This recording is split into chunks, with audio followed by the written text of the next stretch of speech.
मनसेचे माजी आमदार राजू पाटील यांनी देखील ईव्हीएमवर आता संशय व्यक्त केलाय।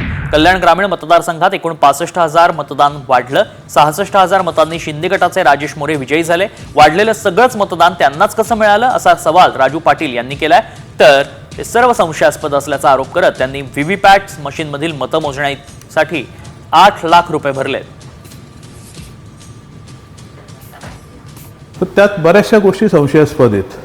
म्हणजे माझ्याच मतदारसंघाचं सांगायचं झालं तर इथे एकूण मतदान वाढलंय 65,000 आणि आमचे उमेदवार जिंकलेत माझ्याशी 66,000ची गॅप ठेवून। जो नवीन मतदान आला, लोकसभेला जो मतदान झाला होता त्यापेक्षा 65,000 वाढलेलं मतदान, त्याच्यावर 1,000 जास्त मतदान, असं 66,000 मतदान यांनाच मिळालं।